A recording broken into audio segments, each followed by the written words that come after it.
Bonjour, nous sommes aujourd'hui présents pour vous parler de l'initiation à Linux.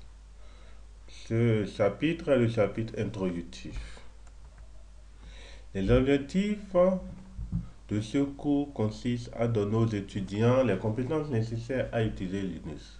Parce que nous avons constaté que beaucoup d'étudiants utilisent Windows, mais ils ne connaissent pas les possibilités, toutes les avantages qu'offre Linux. Donc, nous allons leur donner les avantages et les possibilités qu'ils ont à utiliser Linux.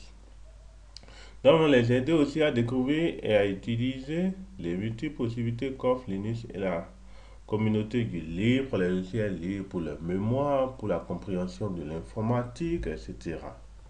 Nous leur donnerons aussi la capacité de proposer des solutions utilisant Linux et les logiciels libres. Parfois, il y a certains clients, les PME, etc., les ONG, qui n'ont pas beaucoup de moyens pour acheter des logiciels. Et les logiciels libres, avec un peu de technicité, on peut toujours leur proposer des solutions qui répondent à leurs problèmes. Donc, c'est ces trois objectifs que nous visons à travers ce cours. Le contenu de ce cours, ce cours se divise en cinq chapitres principalement. Dans le premier chapitre, nous allons voir qu'est-ce que Linux, un peu d'histoire, comment on choisit une distribution, comment on l'utilise, comment on prend en main. Maintenant, le deuxième chapitre, on fait le pont entre Windows et Linux. Comment retrouver ses repères, comment retrouver les logiciels qu'on a l'habitude d'utiliser sous Windows dans l'environnement Linux.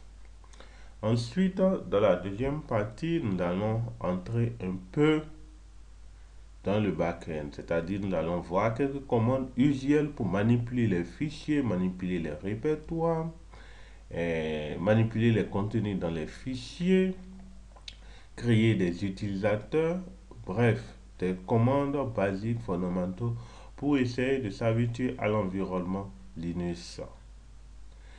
Dans un Dans le quatrième chapitre, nous allons voir la programmation sur Linux, les scripts shell. Les scripts qui permettent d'automatiser beaucoup de commandes, de tirer beaucoup plus profit de l'environnement Linux et de pouvoir administrer les systèmes. Et dans le dernier, ou bien l'avant-dernier chapitre, nous allons voir quelques initiations au réseau sur Linux, quelques commandes usuelles pour créer un réseau, pour vérifier la connectivité d'un réseau, pour vérifier les services sur un réseau, pour configurer un DHCP, etc., etc.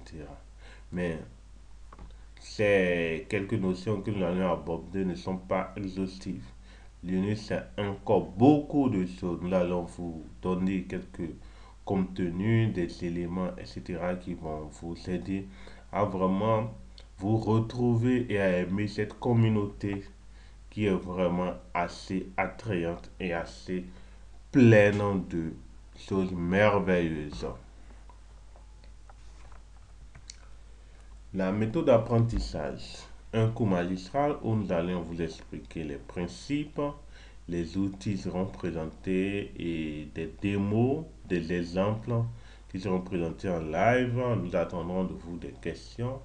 Les étudiants devront faire des travaux pratiques qui présenteront de façon personnelle des échanges avec l'enseignant. Vous tous ces travaux vont rentrer en ligne de compte de votre note finale.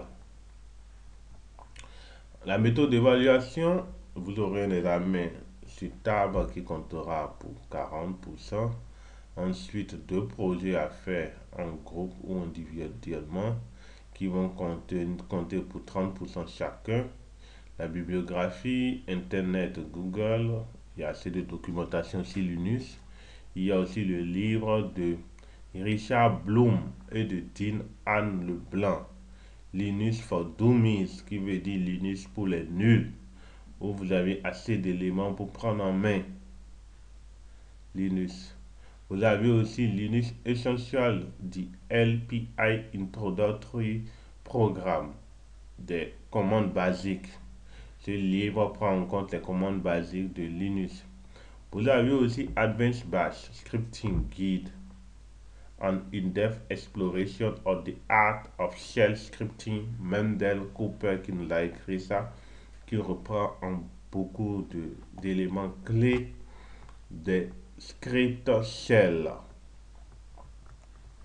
Les prérequis pour faire ce cours, vous devriez savoir d'abord manipuler un ordinateur, savoir utiliser un logiciel, la connaissance des commandes MS-DOS est un atout. Là aussi, la motivation, si vous êtes motivé, vous apprendrez énormément de choses pendant ce cours.